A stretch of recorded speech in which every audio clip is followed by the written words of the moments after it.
Hello learners, welcome to NIOS platform. I am Dr. Uma Singh and I shall be discussing accounting terms for you. As you know that for the preparation of accounts and financial statements, it is essential that a clear understanding of accounting terms is required because these are specific terms of accountancy, and a clear identification and understanding of these terms will help you in preparing the accounts and the financial statements. So, let us learn about what these accounting terms are. So, in this chapter, we shall be talking about defining various accounting terms and identifying these terms through case studies to give you a better understanding. Now, the entire accounting structure rests upon four major terms, which are assets, liabilities, revenue, and the fourth is the expense. Now, the main accounting terms that you will come across when you prepare the accounts and when you prepare the financial statements are capital, drawings, assets, liabilities, revenue, expense, expenditure, profit, loss, purchases, sales, stock, receivables, payables, debtors and creditors, and the term debit and credit. Now, let us start with the various accounting terms. First is capital. Now, capital is the amount invested by the owner in the business. So, it is also called as the owner's equity. Now, what is owner's equity? It is the owner's stake in the business. It shows how much is his investment as assets in the business. So, this constitutes capital. Second item is drawings. Now, drawing constitutes the amount of cash or goods withdrawn by the proprietor from the business for his personal or domestic use. Now, many a times the proprietor may use some of his products for his own personal use. That is referred to as drawings. For example, a furniture manufacturer may use furniture at his home for his personal use. So, that constitutes his drawings. Now, a very important accounting term is asset. What are assets? Assets is anything that is owned by an individual or a business. So, they constitute the possessions and it has a value attached to it. So, the assets are the possessions that are valued in terms of money. They are the properties of business like land, building, machinery, furniture, stock, debtors, cash and bank balance. So, all these items have a value attached and they constitute of the business. Now, the assets can be classified into many categories.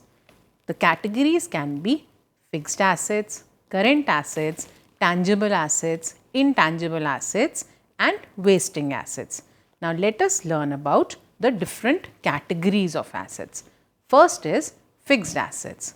Fixed assets are the assets which are acquired not for the purpose of reselling, but for the purpose of use in the business.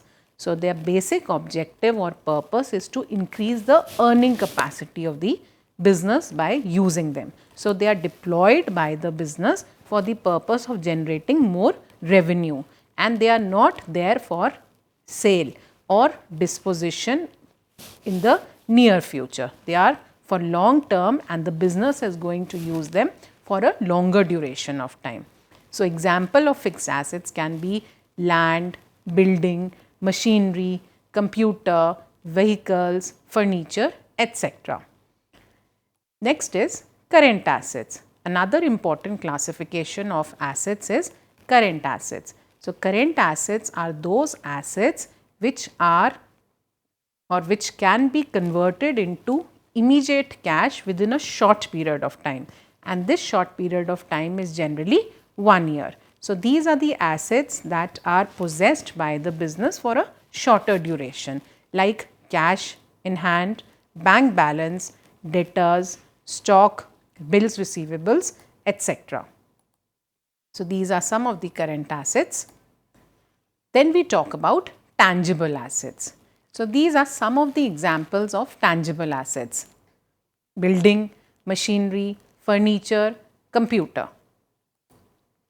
Now, next category is that of intangible assets. So, intangible assets, in contrast to tangible assets, are those which cannot be seen and they do not have any physical existence and you cannot touch them. So, these are some of the patents, goodwill, etc., and they come under the category of intangible assets. Another important category is wasting assets. So, what are wasting assets?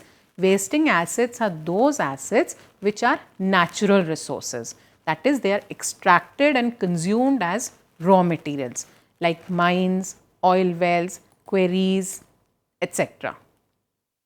Now, we talk about liability. What is a liability? Liabilities are the claims of the proprietor and outsiders. So, any amount which the firm owes to the proprietors and outsiders is a liability for the business. So, they can be claims of the proprietors to the business or the claims of outsider to the business. So, they are the obligations or the debts which the business owes, not owns, it owes to the outsiders. Now, these liabilities can be external liabilities and internal liabilities.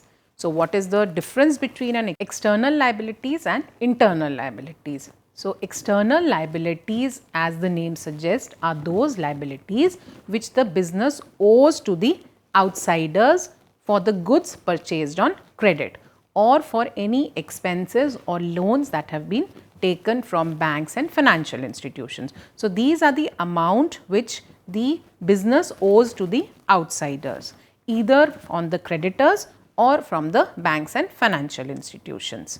So, these are some of the examples of external liabilities: bills payable, bank loan, outstanding salaries, sundry creditors. Now, internal liabilities. Internal liabilities are those liabilities which the business owes to the owners or the proprietors. So, that is why the word internal. So, the liabilities are owned by the business to its internal owners or the proprietors.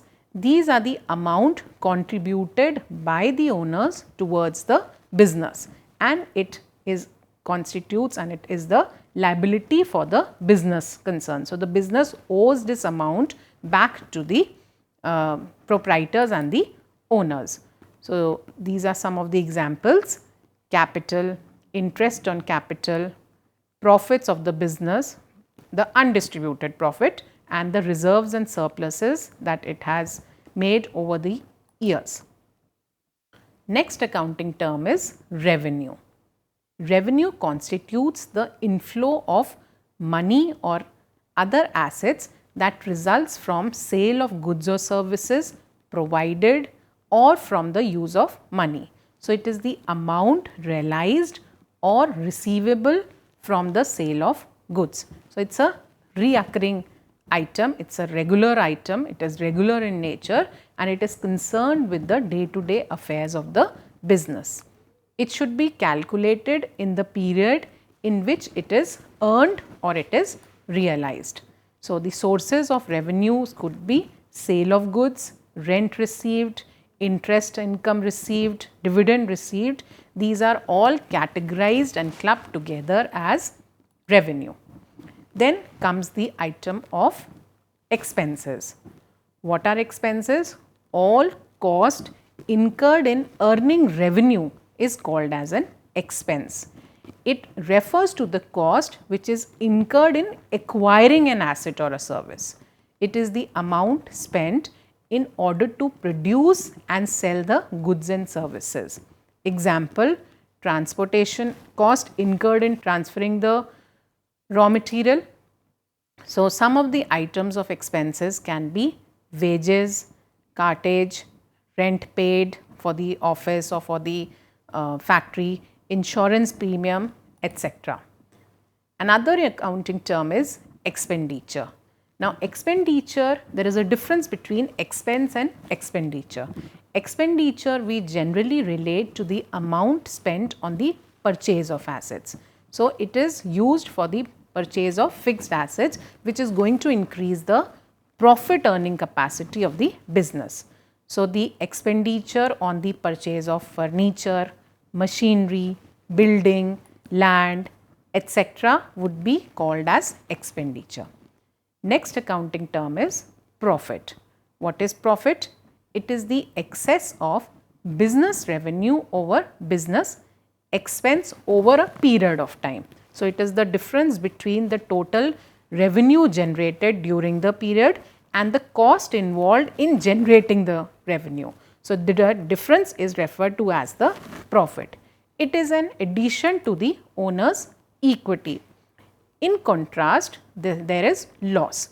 So, when the cost is more than the revenue, it results into losses and it decreases the value of the net assets. So, what is losses? It is the excess of business expenses incurred over the business revenue earned during the year, and it decreases the owner's equity. So, in contrast to profit, which increases the owner's equity, losses brings down the owner's equity. Next accounting term is purchases. Purchases means the purchase of goods and services in which the firm deals. So, if an automobile dealer buys cars, it will constitute purchases. But if it procures land or building, it will not be a part of purchases. So, what is important here is that purchases will constitute only those items in which the business is dealing. So, an automobile dealer, since he deals with automobiles, so any purchase of automobiles would be a part of purchases. What are sales now? Next item. Sales means the exchange of goods and services for the money again in which the firm is dealing. So, if the automobile dealer is selling goods and services, so the money that he earns or realizes on the sale of those automobiles would be sales. But if he sells land, building or any other consumable item, then that will not be a part of sales for the automobile dealer, because he is not a dealer of the automobile. So, sales will constitute only items pertaining to the business. Next accounting term is stock. Stock means that all goods and merchandise that he has purchased for the sale in the ordinary course of business. So, it constitutes the raw material used for producing or manufacturing goods, the semi-finished products or what we call it as work in progress, and finished products or goods. Another important accounting term is a debtor. Now, what is a debtor? Debtor is a person who owes money, and on what account? So, debtor owes money to the business on account of goods sold to him. Added terminology to debtor is receivable. So, in addition to debtors, there may be some other persons who owe money to the business. They are called as receivable. So, this includes bills receivable or accounts receivable. Next is creditor. Creditor is a person to whom the business owes money on account of credit purchases. Many number of times the business buys and purchases raw material but does not give an immediate cash benefit. So, to these persons the business owes money on account of credit purchases. So, these people or this firm would be referred to as a creditor for the business. Now, in addition to creditors, we have payables. Now, there may be some persons to whom the business owes money. So, this would be part of bills receivable or accounts receivable.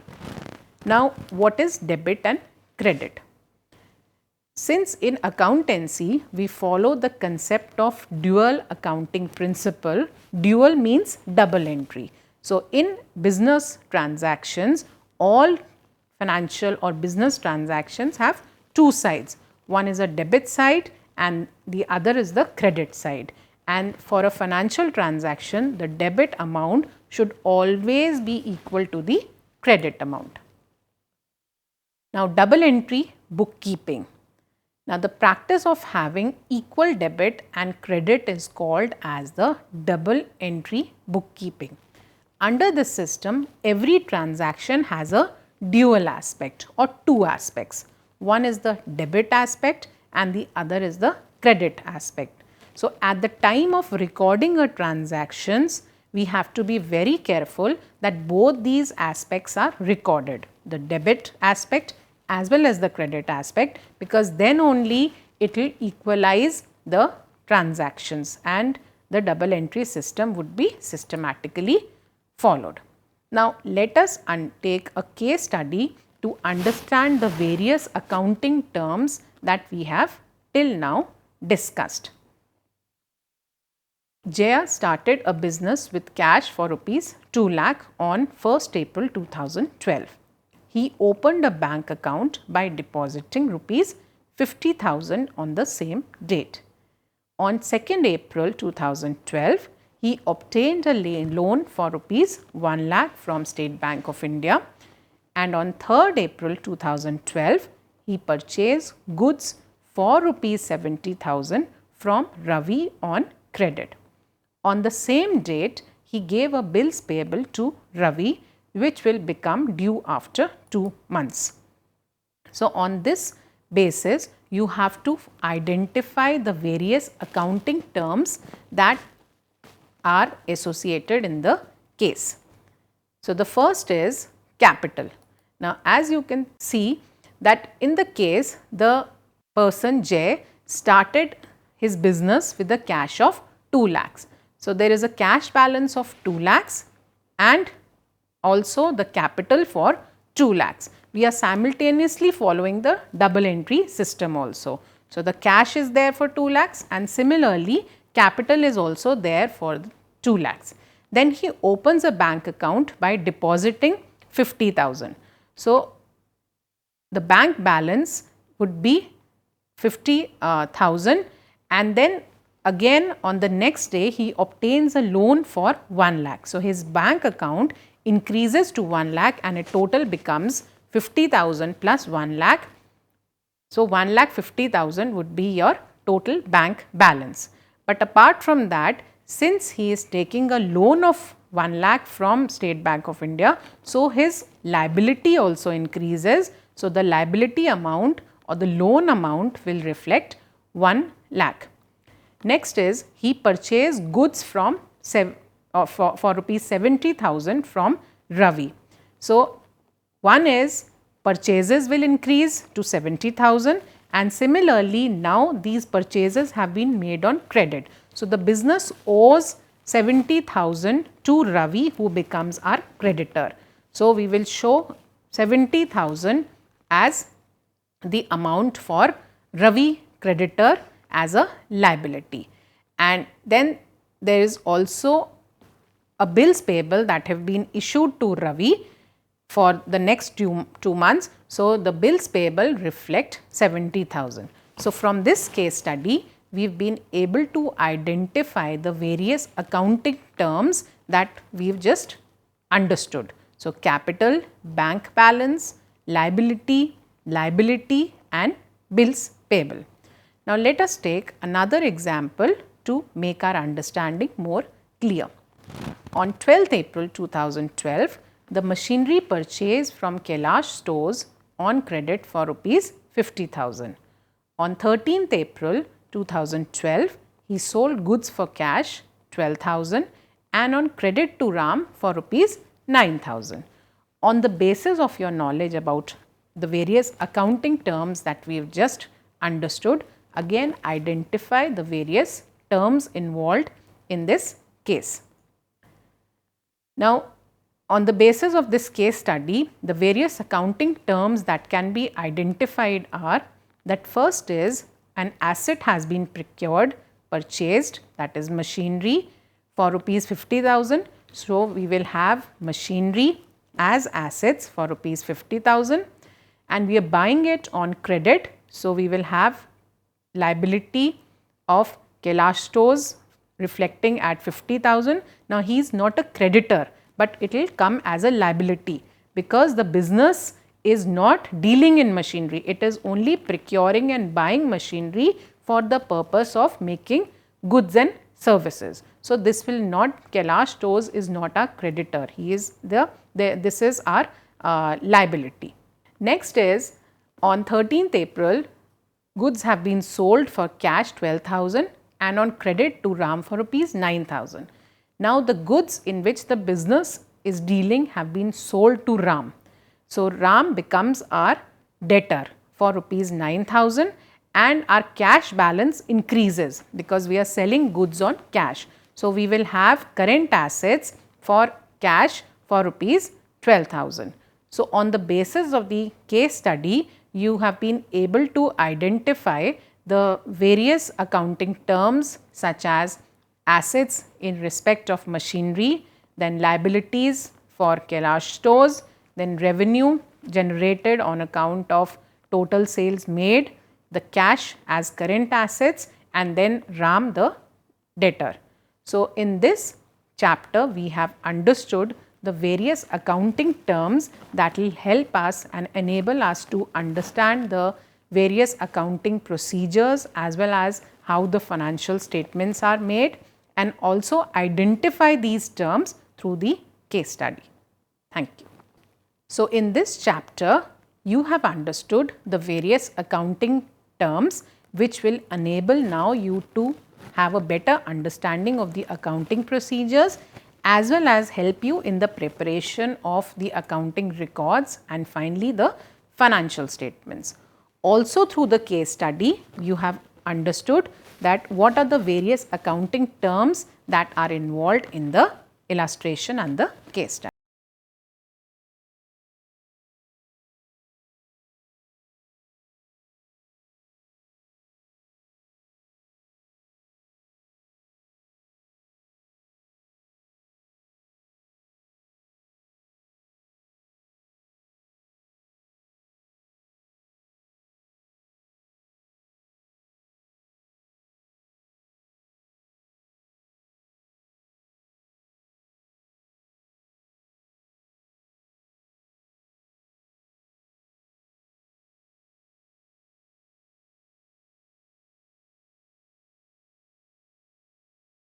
NIOS के जरिए national institute of open schooling या राष्ट्रीय मुक्त विद्यालयी शिक्षा संस्थान, इस संस्थान का एक बड़ा उद्देश्य है आम आदमियों के जीवन को बेहतर बनाना। ऐसे लोग जिनके लिए शिक्षा एक दूर का सपना है या वे बच्चे जो परिवार की रोजी रोटी कमाने के लिए बीच में ही स्कूल छोड़ने पर मजबूर हो जाते हैं। NIOS ऐसे बच्चों और बड़ों को दोबारा शिक्षा से जुड़ने का मौका मुहैया कराता है ताकि वे एक बेहतर जीवन जी सकें। 1989 में स्थापना के बाद NIOS ने देश के लाखों बच्चों और वयस्कों को बेहतर शिक्षा से जोड़ा है। इनमें हर उम्र, हर पृष्ठभूमि, हर जाति, हर मजहब और हर क्षेत्र के लड़के लड़कियां, महिलाएं और पुरुष शामिल हैं। बढ़ई से लेकर पायलट, डॉक्टर, इंजीनियर, बेकर और दर्जी तक NIOS कोशिश कर रहा है सबको शिक्षित और सशक्त बनाने की, चाहे वो असम के दूर दराज इलाके में रहने वाला हो या फिर मुंबई जैसे महानगर का। NIOS ने अपनी मौजूदगी हर जगह दर्ज कराई है। NIOS ने शिक्षा की परंपरागत सोच को ही बदल दिया है। वो पढ़िए जो हम पढ़ाते हैं की जगह NIOS की नई सोच है, हम वो पढ़ाते हैं जो आप पढ़ना चाहते हैं। इस नई सोच ने लोगों को आगे बढ़ने और NIOS के साथ जुड़ने के लिए प्रोत्साहित किया है। शिक्षा उपलब्ध कराने के मामले में NIOS किसी सीमा को नहीं मानता, उम्र की सीमा को भी नहीं। चंडीगढ़ के गणेश के लिए भी NIOS एक वरदान साबित हुआ। NIOS शारीरिक रूप से अक्षम बच्चों को भी बेहतर शिक्षा मुहैया कराने के लिए पूरी तरह प्रतिबद्ध है। ऐसे बच्चों के लिए शिक्षा न केवल रोजगार के द्वार खोलती है, बल्कि उन्हें आत्मविश्वास और गर्व के साथ जीना भी सिखाती है। NIOS खेल के इन सितारों को उनकी सुविधा और समय के अनुसार बेहतर शिक्षा उपलब्ध कराता है। मेरी कॉम, सोमदेव देववर्मन, देविका रेबेका पल्लिकल, अरमान इब्राहिम, प्रद्युमन प्रकाश और अमय जोत सिंह। NIOS सीमा पर खड़े उन प्रहरियों को भी शिक्षा से लाभान्वित करता है जो देश की सुरक्षा के लिए अपनी जान की बाजी लगाने से भी नहीं चूकते। सच तो ये है कि NIOS की पहुंच हर ओर रहती है, चाहे वो दूर दराज के आदिवासी हो या जेल की कोठरी में बंद कैदी या फिर ग्रामीण और शहरी क्षेत्रों के गरीब निवासी। देश में कहीं भी कोई भी व्यक्ति, स्त्री, पुरुष, लड़का, लड़की, अमीर, गरीब शिक्षा से वंचित न रहे। राष्ट्रीय मुक्त विद्यालयी शिक्षा संस्थान का यही मिशन है। राष्ट्रीय मुक्त विद्यालयी शिक्षा संस्थान पूरे देश में शिक्षा के साथ साथ कौशल विकास के क्षेत्र में बहुत सारे कोर्सेज दे रहा है। लगभग 100 से ज़्यादा कोर्सेज हैं। हम दूर दराज के गांव में अपने संस्थान बनाते हैं और वहाँ के बच्चों को, वहाँ के बच्चियों को, वहाँ के वयस्कों को हुनर के क्षेत्र में शिक्षा पहुँचाते हैं। आपको जानकर खुशी होगी कि अब हम आर्ट, साइंस, कॉमर्स जिन क्षेत्रों में 12वीं का सर्टिफिकेट दिया जाता रहा है, अब हम हुनर के क्षेत्र में, वोकेशनल एरिया में भी 10वीं और 12वीं का सर्टिफिकेशन करेंगे। तो वो बच्चे जो कृषि से जुड़े हुए हैं, कारपेंट्री से जुड़े हुए हैं या दूसरे क्षेत्रों से जुड़े हुए हैं, वो अपने ही क्षेत्र में काम करेंगे, सीखेंगे, हुनर पैदा करेंगे अपने में और सर्टिफाइड भी होंगे कि वो सर्टिफाइड कृषक हैं, खेतिहर हैं। तो आज तक जो हमारे देश में ये सोच रही है कि आप 12वीं पास तभी कहे जाएंगे जब भूगोल, अर्थशास्त्र, भौतिकी ये पढ़ेंगे, अब ये समय बदल गया है। ITI में जितने बच्चे पढ़ते हैं, लगभग 18 लाख बच्चे हर साल दाखिला लेते हैं। अब हम उनको सर्टिफिकेशन करेंगे। NIOS अपने छात्रों को माध्यमिक स्तर पर 26 और उच्च माध्यमिक स्तर पर 19 विषयों का विकल्प देता है। पढ़ाई किस माध्यम से करनी है, इसमें भी आपको लचीलापन मिलेगा। माध्यमिक स्तर पर ही 7 भाषाओं के अलग अलग माध्यमों का विकल्प मौजूद है। शैक्षणिक कार्यक्रमों के अलावा 86 वोकेशनल शिक्षा कार्यक्रम भी उपलब्ध हैं, जो छात्रों को कामकाजी दुनिया के लिए तैयार करते हैं। वोकेशनल प्रशिक्षण को अधिक सुदृढ़ बनाने के लिए NIOS ने ITDC, Cisco, Indian medical association जैसे कई सरकारी और गैर सरकारी संस्थानों के साथ भागीदारी स्थापित की है। आज लाखों छात्रों के लिए अपनी पसंद का स्कूल है राष्ट्रीय मुक्त विद्यालयी शिक्षा संस्थान यानी national institute of open schooling. NIOS ने एक लंबा सफर तय किया है, लेकिन मंजिल अभी दूर है। निरंतर विकास और नवीनीकरण के लिए NIOS सदैव प्रतिबद्ध है। शिक्षा का उद्देश्य महज रोजगार जुटाना ही नहीं है, बल्कि स्वयं को सशक्त बनाना भी है। NIOS लाखों छात्रों के लिए यही आत्मसम्मान दिलाने में जुटा है। लाखों लोगों के लिए एक आशा और उम्मीद है। National institute of open schooling. शिक्षा सबके लिए, कहीं भी, कभी भी।